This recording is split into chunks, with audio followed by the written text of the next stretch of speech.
কোরবানির গোশত এটাকে আল্লাহ রাব্বুল আলামিন তিন ভাগে ভাগ করার জন্য আমাদেরকে উপদেশ দিয়েছেন। প্রিয় দর্শক, কোরবানির গোশত তিন ভাগ না করলে গুনাহ হবে? প্রিয় দর্শক, এই ভিডিওতে আমরা জনপ্রিয় ইসলামিক স্কলার শেখ আহমদুল্লাহ হুজুরের বয়ান থেকে কোরবানির গোশত তিন ভাগ না করলে গুনাহ হবে সে তথ্যগুলো তুলে ধরবো।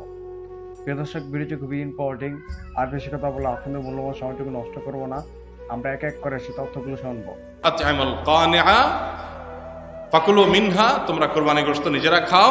ওয়া আত'আমু আল কানিআ ওয়াল মু'তাররা ওয়া আত'আমুল বাঈসাল ফাকির আছে, যারা তোমাদের আত্মীয় স্বজন আছে, প্রতিবেশী আছে, তাদেরকে খাওয়াও। আবার যারা অভাবী, নিডি, গরিব মানুষ, তাদেরকে দাও।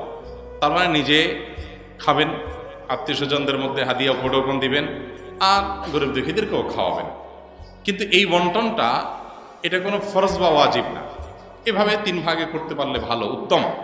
কিন্তু এটা যদি কেউ না করে তাতে কোনো গুনাহ হবে না। আমাদের সমাজে সমাজের ভাগ নামে একটা ভাগ কোরবানির ক্ষেত্রে প্রচলিত আছে। অনেক এলাকাতে এলাকার কিছু মোড়ল মাতবররা তারা সকল কোরবানির পশু থেকে একটা অংশ, যে 1/3 করে তুলে নিয়ে আসেন, অথবা 1/3 পুরোপুরি না হোক বাধ্যতামূলক একটা অংশ তারা নিয়ে আসেন, এনে তারা তাদের মতো করে পুরো এলাকাতে বন্টন করেন। অনেক এলাকাতে যে কোরবানি দিয়েছে তাকেও দেয়, যে দেয় নাই তাকেও দেয়। এখন এই সমাজের ভাগ নামে যে ভাগটা বাধ্যতামূলকভাবে কালেকশন করা হয়, সেটা কোনো অবস্থাতে জায়েজ না।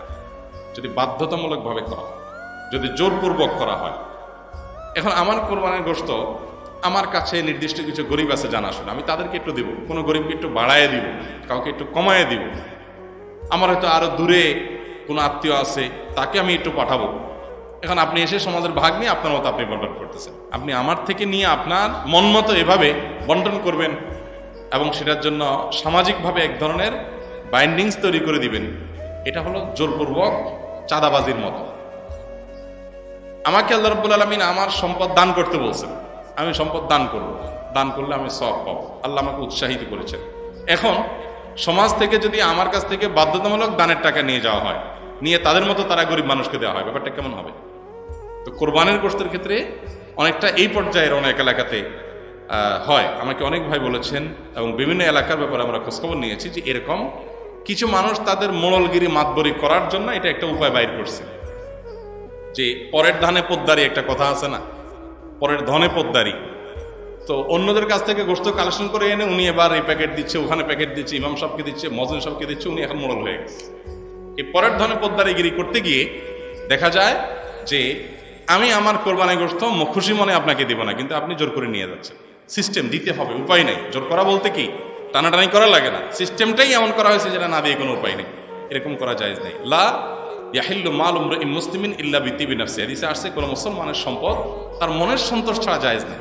এক্ষেত্রে সমাজের ভাগ দিতে গিয়ে যদি কারোর মনের ভিতরে উসফুস থাকে, কেউ হয়তো নিজে একটু বেশি করে রেখে খাবে, তো সে রাইট তো আছে, শরীর তো তাকে বাধ্য করে না, কিন্তু আপনি তো তার কাছ থেকে জোর করে উঠে নিয়ে আসছেন।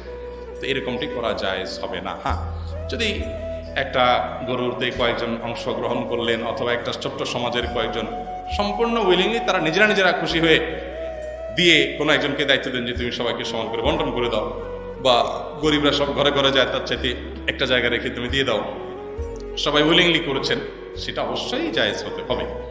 কিন্তু যেটা বললাম, গ্রামে যেটা হয় বা বিভিন্ন এলাকায় যেটা হয়, যে সমাজের নেতারা একসাথে বাইর হয় কয়েকজন মিলে গোশত কালেকশন করার জন্য, দিবা না মানে না দিলে তো সমাজে টিকতে পারবে না, তখন নিরুপায় হয়ে মানুষ দেয়। এরকম চাঁদাবাজি করা জায়েজ নয়। উদ্দেশ্য ভালো হলেও যেহেতু মানুষের অসন্তোষের একটা ভয় থাকে, শঙ্কা থাকে, সেজন্য এটা কি হবে না, জায়েজ হবে না। প্রিয় দর্শক, এরকম নিত্য নতুন ভিডিও পেতে আমার চ্যানেলটিকে সাবস্ক্রাইব করুন। দেখা হবে নিত্য নতুন ভিডিওতে। সে মতো ভালো থাকবেন। আল্লাহ হাফেজ।